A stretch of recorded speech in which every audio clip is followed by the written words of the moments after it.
Welcome back everyone to my Let's Play of Dragon Warrior 3 for the Nintendo Entertainment System. It's time for our heroes, Prince Ernie, Tennison, Sadie, and Indy, to head back to Lancel to check out the shrine there. We found that shrine not too long after we got the boat, but we couldn't really do anything at it because it was locked by the final key door.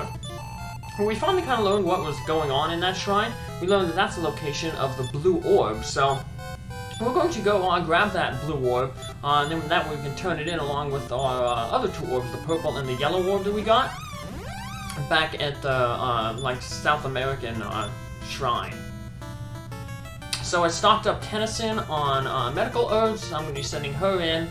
I'm going to have to get rid of one of these medical herbs though, because I'll need the key. I'll need the final key to go into the area. You actually need it inside the dungeon. So. But yeah, so Prince Ernie will pass it down to Tennison. And let's head back into the shrine area here. I'm gonna have to rearrange my party because whoever's at the front of the party is who the is gonna be selected to enter the shrine. Now before we go into the shrine, let's check out these two side rooms. See what's going on in here. We got some merchant guy. Not a merchant. The yellow orb has been handed from hand to hand encircle the globe. The echoing flute will be useful. Well, yeah, it went all around the globe, and it ended up in the hand of our friend Merchant. And this guy is going to give kind of a clue about that. Because he's basically going to say that the person who we left behind is going to still have a role to play. I foresee that the companions you have parted with will help fulfill your hopes. So yeah, the merchant who we left behind, Merchant in Merchantville, he did help us in our goals to get the orbs, because he was the one who ended up finally acquiring the yellow orb that he gave to us when he got thrown in jail. But let's, like I said, reformat our party, put Tennison in the front. We talk with this guy here. Welcome, Tennison. At this shrine you may try your courage. Is there one among you who probably wants to fight alone? Yep. Like I said, whoever's at the front of the party is going to be sent on a solo mission. Wish good luck. Well then, be off, Tennison. Now, the game gives you some leniency. Like I said, you don't have to be fighting really tough enemies in here. But the enemies, you know, can still be a problem. But the lucky thing is, if you are defeated in here, it isn't a game over. You just get sent back to the beginning of the shrine to your party members. It's not like other games where, like, if you are defeated in battle, you get sent to the last place you saved and lose half your gold. So yeah, you don't have to worry about any of those penalties. So I'm going to keep some of the enemies in here, just to give you an idea of what they kind of were. Like the first floor here is kind of enemies around, like the Nanos, the lake cave where we got the Dream Ruby at. So that's in these Rogue Knights, and then we'll get kind of enemies up to around maybe where the Barada cave was, where the second we fought the second Kandor. So it's kind of like basically enemies between the point where, you know, we fought the first Kandor and by the time we fought the second Kandor. So, still, like I said, they still can provide a challenge though with such, you know, only being by yourself. So the biggest problem is enemies that have critical hit chances, and there are a few of them in here. We even got two evil mimics in here. And not the easier canna boxes that just hit you. We got the mimics back that can cast defeat. So, and here is our first little treasure here. It's just a bunch of gold, so it doesn't matter that we have you know, full inventory. Got some Infernus crabs. These are the type of enemies that we want to use our Staff of Thunder on, because they have really high defense, and there's a group of them, so being able to hit all of them is good, especially when they use that defense to meet when they use the increase spell to increase their defense. Because basically it's the point where we won't be able to hurt them with a physical attack unless we got a critical hit. And while Tennison does have a better than average chance to land a critical hit, it's still pretty low. It'd be 24 divided by 256, which is not a very good percentage. I'll work it out here real quick while we're finishing off these Inferno's crabs. This one's he's a real survivor. He's just avoiding a lot of our spells.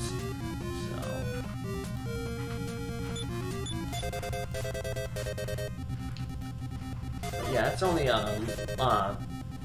9.375% chance to get a crit. So you know, 1 in 10, which isn't very reliable. So finally, our staff pays off and finishes off that crab. Alright. Now, because I'm just starting this dungeon, I take a chance here and fight one of the mimic chests. So right here, because I figured if it did cast the defeat spell on me and beat me up, you know, I wouldn't have to restart too far. And I do get lucky.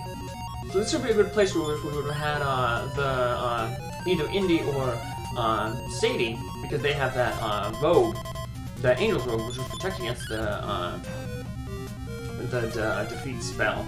But like I said, they're more dependent on equipment, so they don't have a lot of inventory space, and they basically have to like either forego the treasure in here or drop something from their inventory to grab the treasure. I mean, the treasure here ain't all that good. We will get a nice piece of armor for Prince Ernie, or a soldier if you have a soldier. And then, of course, you have to have the room for the blue orb. But we use up one of our medical herbs, and that'll open up a slot to come over here and grab an intelligence seed. And I'm just going to use the seed right away just to open up that inventory slot. Then we got that,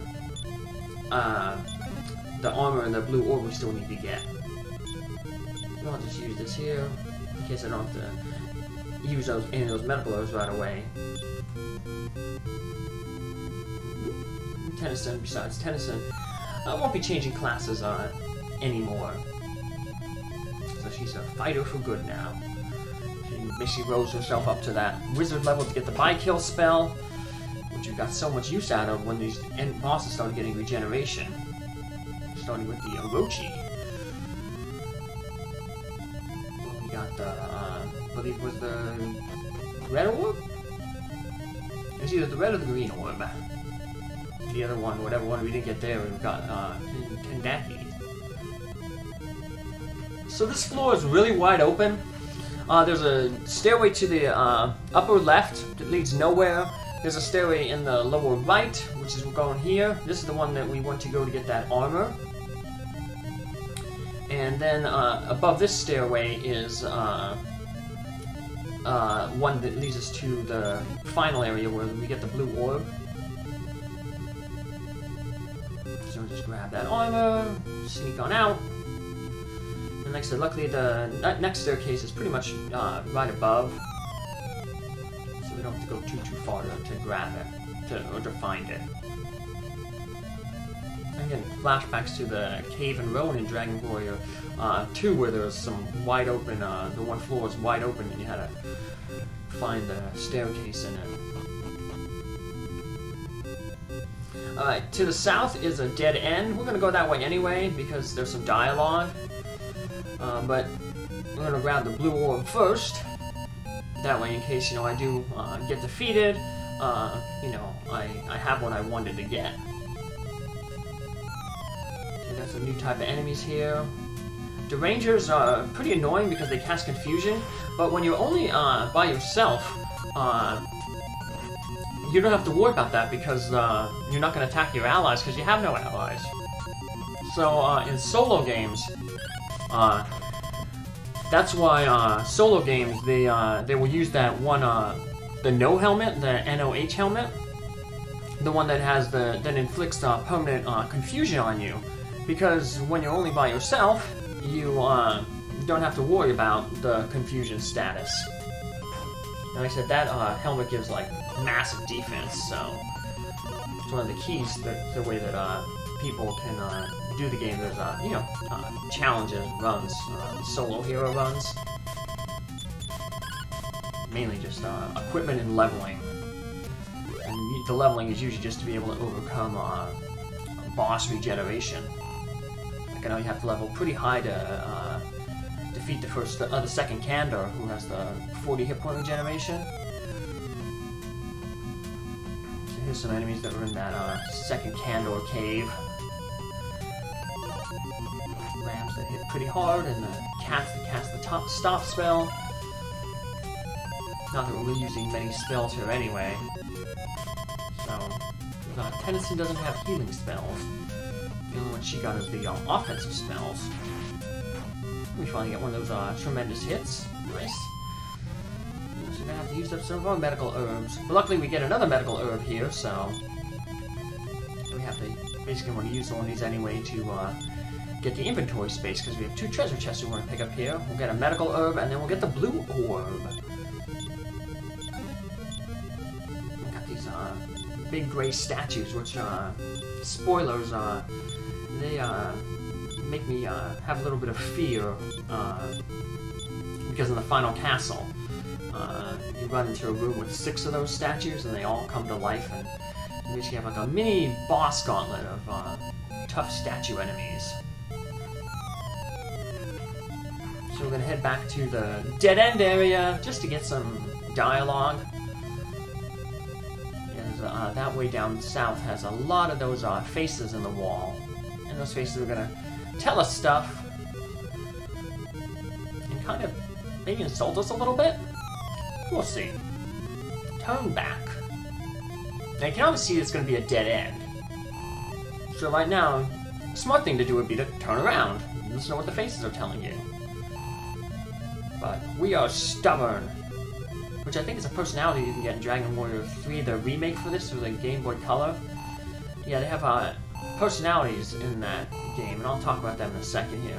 But yeah, if we turn around here at the end, this last face tells us, ho, I must acknowledge your strength of will. However, rashness by itself cannot be said to be courage. It is also said to have the ability to listen to others.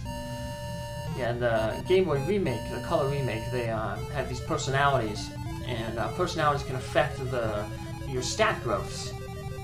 So for instance, there's like a tough personality. You will have a higher chance to gain strength.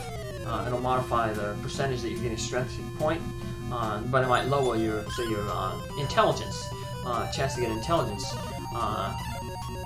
And then you can, there might be a personality called Smart, which will decrease your chance to get a strength bonus, but it'll increase your chance to get a stat up in intelligence. So classes can determine like what personality you might want. Like you'd want a soldier who's tough because they will get better chance to get better strength, and that penalty they'll take to their intelligence won't matter as much. Where a wizard would like to be smart because then they get more intelligence at the cost of strength, which they don't really use. So, and then there's some other personalities like agility and stuff, and some that lucky, which increases luck and stuff. So yeah, you can pick personalities. Your hero gets a personality based on the beginning. There's like a quiz. They put you in these like different scenarios. Depending on how you act in the scenario determines the personality you get. So it's kind of reminds me of like the Ultima, starting with Ultima 4, the Virtue system, where you're given like little scenarios, and you choose how you would act in the scenario, and depending on how you act in a bunch of the scenarios determines your starting virtue, which determines your class in those games. I'll eventually get to the Ultimate games, but right now I have my capture card set to my Wii to capture this game, the other games, so I have to learn how to attach it to the computer and run capturing devices on that, so So now I'm on my way out. I'm gonna go try to fight that. I was gonna go fight the other mimic, but then I basically ran out of healing herbs. So I was like, well, I'll just make a second trip in here. But I don't get a chance to make a second trip in here, at least with Tennison, because these guys, we run into some executioners, and they have a chance to do a critical hit, and lo and behold, they got one on me. But like I said, luckily, we don't have to start over at the king, we don't lose half our gold, we just get put out here where we are given the opportunity to start again. And this time, we'll start again, but we'll just send Prince Ernie in, because Prince Ernie has the outside spell, and then he can cast the outside spell to get out real quick. And we're going to give the final key back to him anyway. Besides, we're going to reformat our party to have him in the front, so as we normally do. So, yep, we'll send Prince Ernie down there to take out that final mimic. There's no reason for us to do that other than me wanting to, of course, 100% the game and get all the treasures. Well, that'd be off, Prince Ernie. I could have sent any of the other characters, because both Sadie and Indy also have the outside spell. They might have been a better choice because they also have the Angel's Robe to prevent the defeat spell from the Mimic. But I guess I wasn't too scared because Prince Ernie also has that Life Stone. Now, so of course it's a one-use item, but you get more later on. Actually, there's some enemies that actually drop the life stones, but not till a little bit later on in the game, so it's not like you could have farmed them earlier on in the game to prepare yourself for these mimic chests. So here's the last chest, it's the mimic, and we'll take it out pretty easily here. Prince Ernie's gonna show who's boss, get revenge for Tennison and for all the times that the mimics defeated us back in the Samano cave.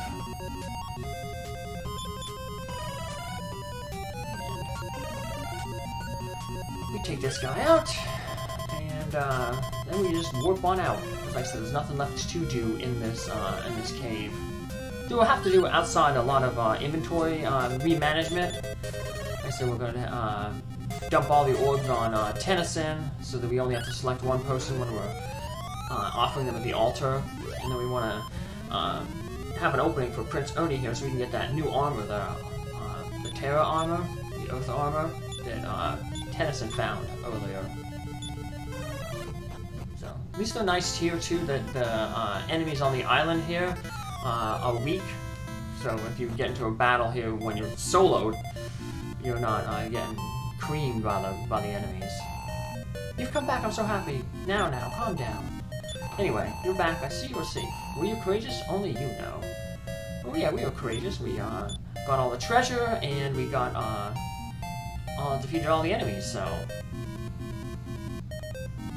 just reorganized stuff, put all the orbs on Tennison, and then I just reorganized my inventory here to put the final key on top, which of course meant that I had to transfer every single one of my items that I had equipped or to myself. Prince Ernie tries to pass the dragon killer, but decides to keep it. So I've got a lot of those messages. So I'll just have to re-equip everything. And I guess I could warp back to Aleahan to save my game, but I figured I am really close here to the shrine in South America, basically. So I might as well turn in the 3 of the orbs that we're carrying.